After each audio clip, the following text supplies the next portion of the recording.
आज मैं आपको समझाऊंगा कि गिरवी का हिसाब कैसे लगाएं, ब्याज का हिसाब कैसे लगाएं, कितने परसेंट से कितने रुपये महीने का ब्याज बैठता है।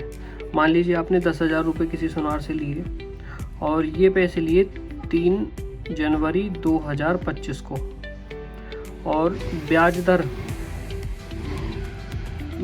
रहती है इसमें 2% प्रति महीने। ठीक है।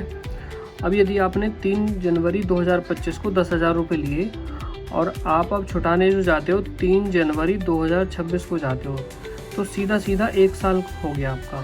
ठीक है, 1 साल का ब्याज हो गया आपका। तो सबसे पहले हम 1 महीने का निकालेंगे, उसके बाद हम 1 साल का निकालेंगे। तो 1 महीने का ब्याज कैसे लगेगा? 1 महीने का ब्याज हो गया आपका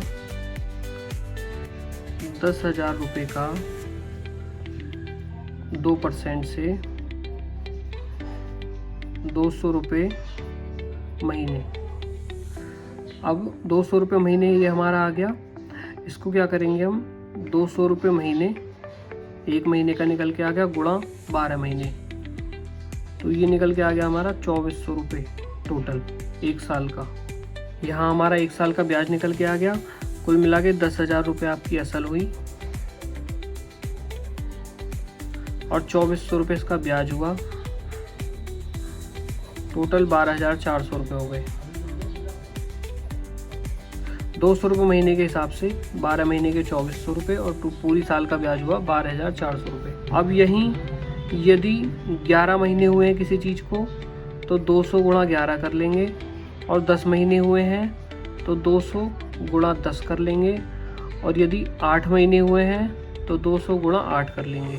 इस तरीके से आपका 11 महीने का ब्याज बैठेगा 2200 रुपये, और 10 महीने का ब्याज बैठेगा 2,000 रुपये, और 200 रुपये महीने से 8 महीने का जो ब्याज बैठेगा 1,600 रुपये। असल आप जोड़ ही लेना, असल जोड़ के आपको टोटल पता चल जाएगा कितना ब्याज बैठा किसी सुनार का और कितना उसका असल बैठा। इस तरीके से आप हिसाब लगा सकते हो। एक चीज़ मैं और समझा दूं आपको, यदि आपका ब्याज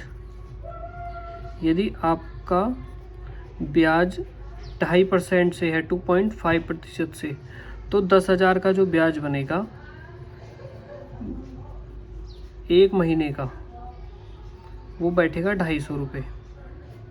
इसी तरीके से आप हिसाब लगा सकते हो, यदि ब्याज 2% का है तो 200 रुपये महीने बैठेगा, और 2.5% का है तो 250 रुपये महीने बैठेगा, और यदि 3% का है तो 1 महीने का ब्याज 300 रुपये बैठेगा। इसी तरीके से आप मोटा मोटा हिसाब लगा के चल सकते हो। दोस्तों, वीडियो अगर समझ में आई हो, आपको अच्छी लगे, तो लाइक शेयर सब्सक्राइब जरूर कर देना। वीडियो के एंड तक बने रहने के लिए धन्यवाद।